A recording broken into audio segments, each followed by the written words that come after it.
सभी भारतवासियों को प्रणाम एवं शुभ प्रभात। भाइयों, मेरा नाम केदारनाथ पांडे है। मैं एक छोटा सा व्यवसाय करता हूँ IMT मानेसर गुड़गांव में GCAN सिटिंग कलेक्शन के नाम से फर्नीचर का व्यवसाय करता हूँ। भाइयों, आज मैं आपके समक्ष कुछ अहम बातें रखना चाहता हूँ, मुख्य बातें रखना चाहता हूँ, जिस पे अगर हम सारे लोग मिलकर विचार करें तो समाज का कल्याण हो सकता है। दो मुख्य बातें हैं जीवन में जो हमें नुकसान भी करती हैं, अहम और बहम। अहम मतलब अहंकार और बहम मतलब अविश्वसनीयता, मतलब किसी चीज़ में बहम कर लेना कि नहीं ये ऐसा नहीं ऐसा है, सांप रस्सी को सांप समझ लेना। ऐसे बहुत सारी ऐसी घटनाएं जुड़ी हुई होती हैं जिनसे समाज हमारा विघटित होता जाता है, संगठित नहीं हो पाता है। भाइयों, आप देखिए कि समाज में जो बुराई फैलती है या लोग आपस में लड़ाई करते हैं, और उसका कारण क्या है? उसके केंद्र में जाएंगे तो कारण मिलेगा अहम, अपने आप को सबसे बड़ा साबित करना। चाहे एक राष्ट्र दूसरे राष्ट्र को नीचा दिखाना चाहता है, उसका राष्ट्र हड़प करना चाहता है, उसकी निगाहें उसके संपत्ति पे, ऐश्वर्य पे होती हैं और वो उससे लड़ाई करने का सोचना शुरू कर देता है। वो अपने राज्य को ढंग से संभाल नहीं पा रहा है, अपने राज्य में सुख शांति दे नहीं पा रहा है हर व्यक्ति को, और दूसरे राज्य की कामना करके बैठ जाता है और लड़ाइयाँ होती हैं, भीषण लड़ाइयाँ होती हैं। दूसरा राष्ट्र भी अपने सुरक्षा के लिए सारे यंत्र और सारे गोला बारूद, मतलब ऐसी लड़ाइयाँ होती हैं कि दोनों देश बहुत पीछे चला जाता है। हाँ, अब कोई कहीं कमज़ोर पड़ गया तो दूसरा उसका भी हड़प कर लेता है, वो उससे भी संतुष्ट नहीं होता है। जैसे आपने उदाहरण लिया होगा, यूनान से आया हुआ बंदा अलेक्जेंडर, क्या था? उसकी कितनी पावर थी, उसका मनोबल बहुत अच्छा था, उसके ग्रह नक्षत्र ऐसे थे कि वो निकल पड़ा विश्व विजेता बनने के लिए, और बहुत अल्प आयु में मर गया था भाइयों, ये भी सुन लीजिए। और जब ये बड़ी लंबी कहानी हो जाएगी, जब वो भारत में आकर के मुंह की खानी पड़े और वो वापस विजय स्वरूप ये समझा था कि अब हमारे सैनिकों सब थक गए हैं, वापस जाना चाहते हैं, तो वो वापस जा रहा था यूनान, लेकिन वो वापस जा नहीं पड़ा, उसको यहीं मर जाना पड़ा। और मरते समय फिर उसने ज्ञान दिया था भाइयों, पहले भी मैंने बताया है कि उसने 3 चीज़ें मांगी थी कि हमको मरने लगे तो सबसे बड़े डॉक्टर, सबसे बड़े वैद्य को बुलाना, और मेरी लूटी हुई सारी संपत्ति, लूटी हुई ये बोला था उसने कि जितने संपत्ति हम लूट कमा के नहीं लाया था, लूट के लाया था, वो सारी ज़मीन पे बिखेर दी जाए हमारे शव यात्रा में, और मेरे दोनों हाथ बाहर कर दिए। उसका तात्पर्य आपको पहले भी बता चुका हूँ कि पहला था कि जब आपका वक्त आ जाएगा मरने का तो कोई डॉक्टर, कोई वैद्य बचा नहीं सकता, और ये जितनी माया है, जितनी अहम से लूटा हुआ है, बहम से लूटा हुआ है, जो भी है, ये सब यहीं की मिट्टी है, यहीं रह जाना है। तीसरा था कि मेरे दोनों हाथ खाली बाहर निकाल दीजिएगा। मैं ये दिखाना चाहता हूँ संसार को कि विश्व विजेता अलेक्जेंडर भी जब जा रहा है तो वैसे जा रहा है जैसे एक आम इंसान जाता है। खाली हाथ आए थे, खाली हाथ जा रहे हैं। भाइयों, जब शव यात्रा जाती है और उसको अग्निदाह किया जाता है तो उसके बाल भी मुड़वा दिए जाते हैं, क्योंकि बाल लेके नहीं पैदा हुआ था, उसके शरीर में एक धागा भी नहीं रहता है। ये प्रमाण है। तो भाइयों, मेरा कहने का मतलब है कि अहम और बहम ये दोनों से दूर रहें, और जैसा आप सोचेंगे, अगर दूसरे के बारे में आप अच्छी सोच रखते हैं तो ऑटोमेटिक आपके बारे में भी वो अच्छी सोच रखेगा। एक उदाहरण देना चाहता हूँ भाइयों, एक बहुत दानी राजा हुए थे और बहुत अच्छा राज किया था, राजा भोज। उनके राज्य में एक व्यापारी आया लकड़ी का व्यापार करने, चंदन की लकड़ी का व्यापार करता था, वो 60 में बता रहा हूँ। तो एक दिन राजा की निगाह उसके ऊपर पड़ी, उस व्यापारी के ऊपर। राजा का मन में एकाएक ऐसा आया कि राजा ने अपने मंत्री से कहा, यार इसकी सारी संपत्ति छीन लो, इसको जेल में डाल दो। मंत्री ने कहा, महाराज ऐसा क्यों? बोले, नहीं मुझे लगता है कि ये ठीक आदमी नहीं है और इसके साथ ऐसा व्यवहार करना चाहिए। तो मंत्री ने कहा थोड़ा हमें समय दे, मैं पता कर लेता हूँ महाराज ये क्या है। बोले ठीक है, अब मुझे जल्दी से जल्दी बताएं। तो राजा उस व्यापारी के पास गया, उससे राजा नहीं, उसका मंत्री, उसने पूछा कि भाई आप मुझे बताइए आप कहाँ से आए हैं, क्या क्या करते हैं। उसने बोला चंदन का व्यापार करते हैं, इस समय हमारा व्यापार बिल्कुल ख़त्म सा हो रहा है, मैं बहुत परेशान हूँ मैं। तो बोले इस परेशानी कैसे दूर होगी।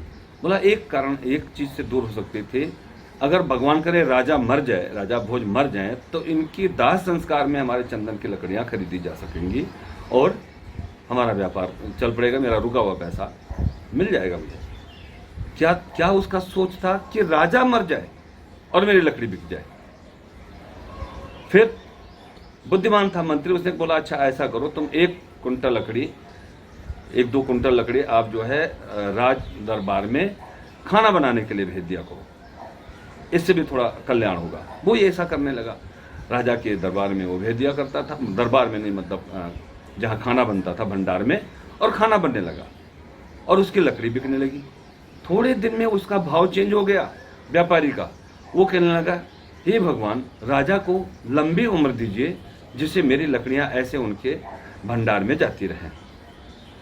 फिर एक दिन राजा, वो व्यापारी राजा के सामने से गुजर रहा था, राजा का भाव बदल गया। राजा ने कहा है मंत्रीवर इस व्यापारी को बुलाइए, इसको मैं दान देना चाहता हूँ, कुछ मतलब धन धान्य से संपूर्ण करना चाहता हूँ। तो राजा ने कहा बुलाता हूँ। बुलाए तो ये वही बंदा था जिसको एक बार राजा ने कहा था कि इसका सब कुछ छीन लिया जाए। क्या था कि उसका भाव राजा के प्रति तब ऐसा था, तब वो भाव राजा में पैदा हुआ। तो भाइयों फिर ये बात सारी बताई गई राजा को, तो राजा बड़ा प्रसन्न हुआ कि ये बात सच है, जैसे आप दूसरे के प्रति भाव रखेंगे वैसे ही आपके प्रति होगा। भाइयों अहम का तो बहुत बड़ा उदाहरण है, लोग अहम और बहम में जीते हैं। बहम का एक और उदाहरण देना चाहता हूँ। हम लोग जो देवी देवता के भगवान के मंदिरों में जाते हैं, मंदिर दिव्य होना चाहिए, भगवान की मूर्ति दिव्य होनी चाहिए, लेकिन भक्ति कैसी होनी चाहिए। भगवान तो फूल से तुलसा दल चढ़ा देने से वो खुश हो जाते हैं, और अगर आप कहें कि नहीं भगवान तो हमारे धन चढ़ाने से बहुत खुश हो जाएंगे, ये असंभव है, ये आपका वहम है। मैं उन सारे दानवीरों से कहना चाहता हूँ कि मंदिर में दान दें, दान देने के लिए उनके भंडार में दान दें। ये जान के भगवान के चरणों में रुपया ना चढ़ा दें। सोना चांदी हीरा मोती ले जाके भगवान के चरणों में चढ़ाते हैं और क्या कहते हैं, हे भगवान हमारा व्यापार बहुत अच्छा हो जाए, मुझे संतान मिल जाए, मुझे ये हो जाए, मैं इसका धन हड़प कर लूँ, मैं 1 गुना हूँ मैं 50 गुना हो जाऊँ। देखिए वो आपका वहम है, और वो कई बार वहम आपका साथ भी दे जाता है। आप ये समझते हैं कि मैंने भगवान के चरणों में चढ़ा दिया और भगवान अब हमारी मदद करेंगे। आपका मनोबल ऊंचा हो जाता है और आप बिजनेस व्यापार करें, उसमें उन्नति जरूर होती है। वो भगवान नहीं देते हैं, वो आपका वो निष्ठा होती है कि भगवान ने हमें दिया। क्या अगर कैसे भगवान देते, तो एक उदाहरण देना चाहता हूँ। जो डाकू होता है वो क्या करता है, देवी माँ के मंदिर में जाता है और फटका बांधता है, काला कपड़ा और लाल टीका ऐसे चढ़ाता है, जय माता जय देवी माता, मुझे आज डकैती करने जाना है और यहाँ सफलता मिल जाए, ढेर सारा धन लूट के लाएं तो 25% मैं आपके मंदिर में चढ़ा दूंगा। क्या देवी माँ ने, अब डकैती करने जाएगा, कहीं सफल होगा कहीं असफल होगा, असफल हुआ तो नहीं चढ़ाया और सफल हो गया तो पैसा चढ़ा दिया। क्या देवी माँ ने उससे हिस्सा ले लिया अपना और डकैती को प्रोत्साहन दे दिया? नहीं भाइयों, यह असंभव है। देवी देवता आपके बुरे कर्मों का हिस्सा नहीं लेना चाहते हैं और नहीं लेंगे। वो आपका वहम है कि आप ऐसा करते हैं और एक बार सफल हो गए तो आपको वहम होगा कि नहीं मैं तो ऐसे कर रहा हूँ, देवी माँ मेरी साथ दे रही। देवी माँ कभी साथ नहीं देंगी, बुरे का साथ नहीं देंगी। सो ऐसी बुराइयां अपने अंदर से हटाइए। आप बहुत बड़े दानी हैं, बहुत बड़ा बिजनेस व्यापार है, आपकी भावना अगर है तो जरूर मंदिर में दान करें, लेकिन किस लिए?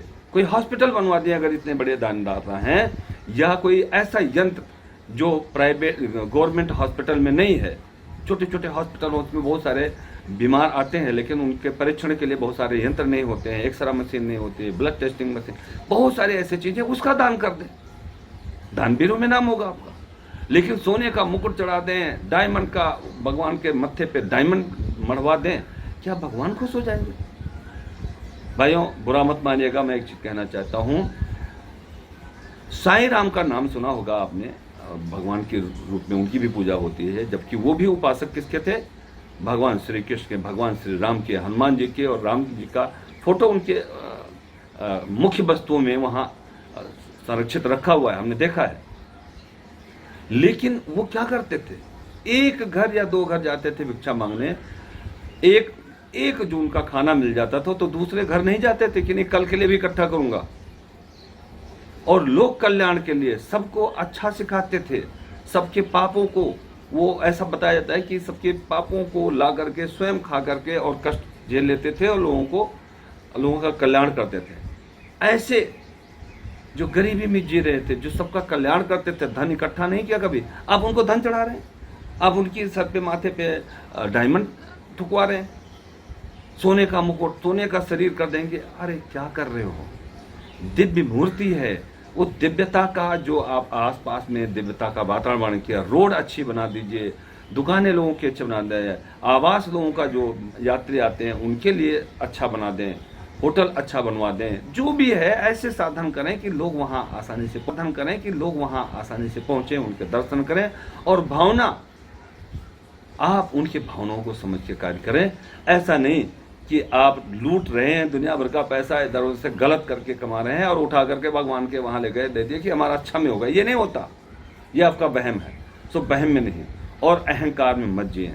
भाई छोटी छोटी बातों को करके किसका उदाहरण दो अहंकार में? अभी भक्ति में भी दुनिया भर के ऐसे भक्त हैं, चाहे हमारी माताएं हैं, बहनें हैं या पुरुष हैं, वो कहते हैं भाई भगवान का मैं बहुत बड़ा भक्त हूँ। भक्ति दिखाई नहीं जाती, भक्ति स्वयं दिखना शुरू कर देती है। लेकिन क्या करेंगे? 4 घंटा पूजा कर रहा हूँ, मैं आरती कर रहा हूँ, अरे भगवान को मैं बहुत ध्यान से पूजा करता हूँ, लेकिन उधर घंटी बजाते रहेंगे, उधर बैठे कर मेरा खाना पैक कर दो, मैं बस जा रहा हूँ, ओम नमो भगवते वासुदेवाय, ओम नमो, मतलब वो पूजा करते रहेंगे, मन कहीं लगा हुआ है, ये कहीं लगा हुआ है, टीका लगाएंगे, दुनिया का आडंबर करेंगे। भगवान इससे नहीं खुश होते हैं। क्योंकि अगर आप उदाहरण लें तो एक उदाहरण और है। एक बंदे ने कल एक व्हाट्सअप हमने देखा भाई साहब, बिल्कुल सच बात कही हुई थी। उसने बोला भाइयों हर समय आप झूठ बोलने की आदत छोड़ दें। कई लोग भाई कहते हैं, जैसे मान लिया आज हम बिजनेस व्यापारी, हम दूसरे से बात करते हैं, हमारे मित्र हैं, बहुत खास मित्र हैं, जब भी मैं उनसे बात करता हूँ, अरे यार सब बिजनेस चौपट हो गया, अब बड़ी दिक्कत है, जहाँ पैसा अटक गया वहाँ पैसा अटक गया, ये सारे लोग जो हमारे कर्मचारी हमें लूट रहे हैं उनके साथ वैसा ही होगा। ये आपका वहम है। क्योंकि सरस्वती माँ जिह्वा पे 24 घंटे में एक बार आती है। वो कौन सा समय है आप नहीं जानते हैं। आपके पास सब कुछ होने के बाद आपने कह दिया हमारे पास कुछ नहीं है, तो आप वैसे ही जिएंगे, कुछ नहीं रहेगा। किसी भी समय आपने कुछ ऐसी गलत बात कर दी और उसी टाइम भगवान ने कहा तथास्तु, मतलब ऐसा ही हो। मैं बहुत बीमारियों से परेशान हूँ, कोई आपके पास आया कुछ मांगने आ गया, आपने कहा नहीं यार मैं खुद ही बहुत परेशान हूँ, मैं तो इस समय मेरे पास कुछ नहीं है, तो आपके साथ वही सरस्वती विराजमान तथास्तु हो जाएगा। सो भाइयों कभी झूठ मत बोलें, कभी किसी चीज़ को लेकर के न कहा नहीं मैं तो ऐसा हूँ, मैं ऐसा कुछ नहीं है हमारे पास, ऐसा नहीं कहना है। दूसरी बात, अगर भाइयों अहंकार लोग त्यागें और पुण्य का काम करना चाहते हैं तो अहंकार को दूर करें। अहंकार से दूर रहेंगे उतने सुखी रहेंगे। गाँव में, घरों में, शहरों में जरा जरा सी बातों पे छोटे छोटे बच्चे 15 साल के हुए नहीं कि वो अपने को बहुत वीर और बहुत बलवान समझने लगते हैं, लेकिन वो लुच्चे कहलाते हैं जो छोटी छोटी बातों पे झगड़ा करते हैं, अपने दोस्तों को मार देते हैं, गोली मार देते हैं, और मतलब क्या करते हैं, वो ये दिखाना चाहते हैं मैं ज़्यादा बलवान हूँ। तुम बलवान नहीं हो, तुम लुच्चे हो। ये काम मत करो। अपने उन दोस्तों के साथ जो दूसरे भी जो हैं उनको भी दोस्त बनाओ और अच्छे काम की तरफ अपना अहंकार, अपना बल, अपनी शक्ति अच्छे कामों में लगाइए तो अच्छे कहन जाएंगे। लास्ट में आप ही जा करके एक लुटेरे बन जाते हैं और समाज को अस्त व्यस्त कर देते हैं। ऐसा नहीं करना है। अहम मत पालो।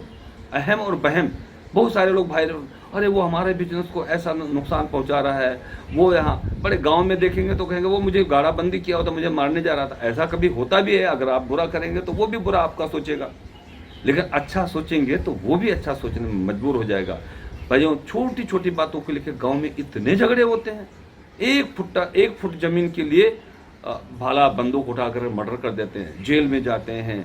मतलब वो 1 फुट जमीन की वैल्यू नहीं, उसे 1000 गुना पैसा खर्च करते हैं। पूरी जिंदगी बहम में जीते हैं कि वो हमें मारने के लिए बैठा हुआ था, हम मार डालेंगे, सही रास्ता नहीं चल पाएंगे, शांति रहेगी नहीं, मुकदमेबाजी हो जाएगी।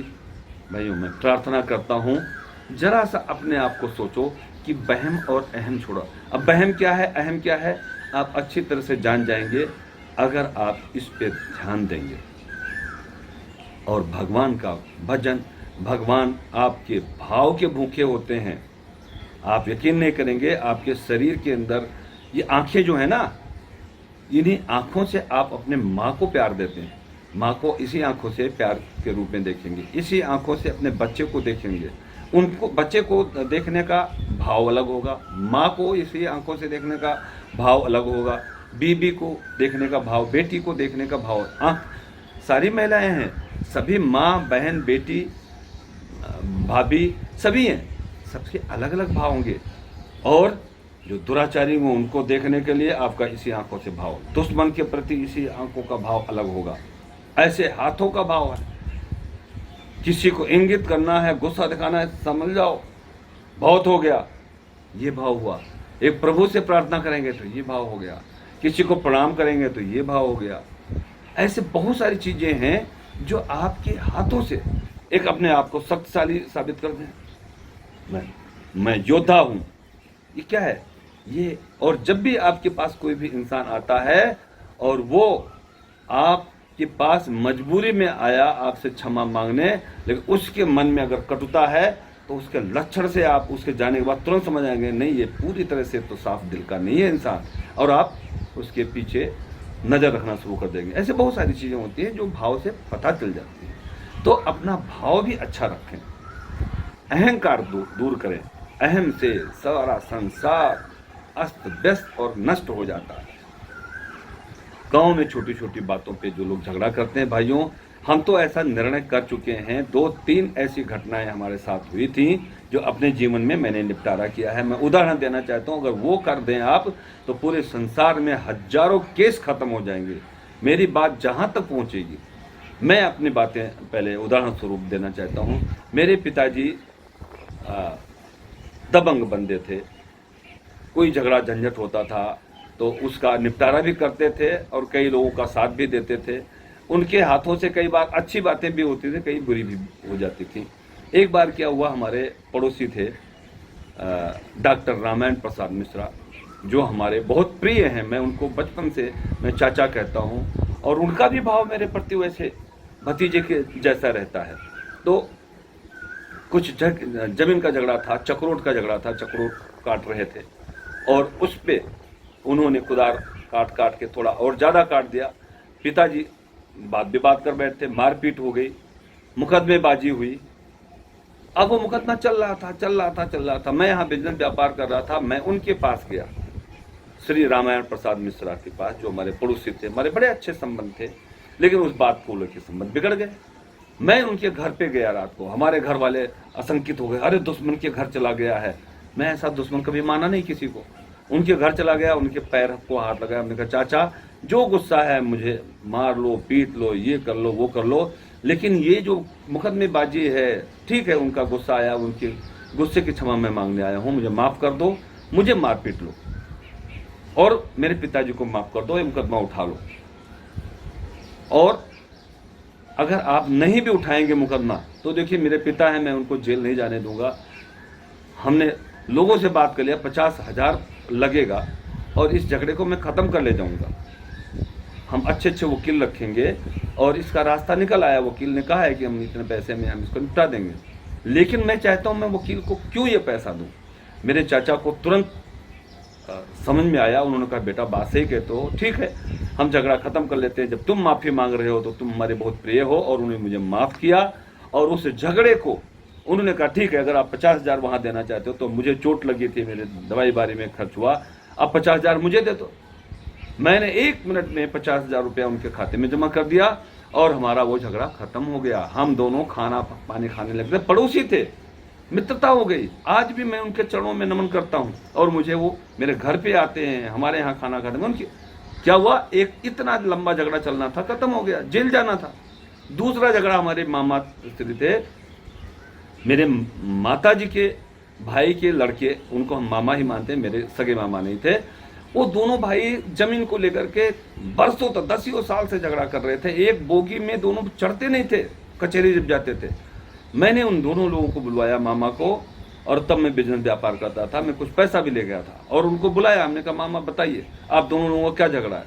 तो पेड़ का झगड़ा था। बोले वो पेड़ में हमें हिस्सा नहीं दिया, ये नहीं किया। कितना पेड़ की वैल्यू क्या है? बोले इतनी वैल्यू। हमने तुम्हें अगर उस वैल्यू का पैसा देते हैं तो झगड़ा ही खत्म कर लोगे? बोले हाँ। मैंने कहा कितना? बोले 10,000 रुपया। 10,000 निकाल कर दिया। हमने कहा एक मुकदमा तो ये उठा लो। दूसरा मुकदमा था, वो जमीन पे उनके पास है, वो ज़्यादा वैल्यूबल है, हमारे पास ये ज़मीन है कम वैल्यू की है और यहाँ उनका हिस्सा बनता है। वो यहाँ हमारे दरवाजे के पास ज़मीन हड़पना चाहते हैं, मैं उनके वहाँ करूँगा। मैंने कहा इसको करने के क्या है, वैल्यू लगा लो, दोनों का आदान प्रदान कर लो, तुम वो हिस्सा ले लो, ये इनको दे दो, तुम्हारे नज़दीक में है। उस पर भी सहमति इन किन प्रकार हमने करा करके उसका भी उसी टाइम मूल्यांकन करा के वो भी पैसा दे दिया। और उसी टाइम हमने कहा जो बड़े छोटे हों, जो बड़े हों वो खड़े हो जाएं और छोटे हों वो खड़े होकर के बड़ों का प्रणाम करें। भाई साहब 5 मिनट, 1 घंटा भी नहीं लगा था आपको बताऊं, वो दोनों को मिला दिया और जीवन भर जब तक दोनों जीवित रहे एक दूसरे को भाई मानते रहे। इस तरह से 2 झगड़ा खत्म हुआ। एक हमारे पिताजी से, एक हमारे शुक्ला जी हैं भमेचा के, श्री धनीराम शुक्ला जी, बहुत हमारे प्रिय हैं और हमें बहुत प्यार देते हैं। ऐसे दुख की घड़ी में जब कोरोना है तब भी उनका फोन आता है। हमारे पिताजी से उनका तनाजा हो गया किसी बात को लेके, बंदूकबाजी गोलीबाजी भी हुई, हम भी गए और लास्ट में वो जब हम दिल्ली आए, एक बार दिल्ली आए होते उनसे मुलाकात हुई, मैं उनको आग्रह करके अपने घर ले गया कि हम तुम्हारे दुश्मन नहीं हैं और तुम्हारे दुश्मन नहीं, मेरे घर चलो। वो मेरे घर, मेरा आग्रह सुन के मेरे घर पे गए, मैंने उनका आदर सत्कार किया और जैसे एक ब्राह्मण का जो है सेवा करना चाहिए ऐसे ब्राह्मण को सेवा भी करना, दक्षिणा भी देना और क्षमा मांगना कि इस जो बुराई है, जो मुकदमेबाजी एक दूसरे को टेंशन में लेके जीते हैं, ये छोड़ दें। भाइयों तीसरा कांड भी एकदम खत्म हुआ। पिताजी हैरान हो गए, पूरा समाज हैरान हो गया कि वही मेरे घर आने लगे जिनसे हमारे दुश्मनी चल। तो भाइयों मेरी यही प्रार्थना है कि ऐसा कुछ कार्य आप समाज में करना शुरू। एक अच्छे व्यक्ति अगर समाज में है तो 5 झगड़े को बुलाइए जो आपस में लड़ रहे हैं, 5 पार्टियों को, और उनका झगड़ा खत्म करा दीजिए। ऐसे अगर पूरे समाज में 5-5 झगड़े खत्म कराना शुरू करेंगे 1 महीने में, हमारे समाज का वातावरण बहुत अच्छा हो जाएगा। भाइयों अहम और बहन दोनों त्यागें और जीवन को अच्छा जिएं। जय श्री राम।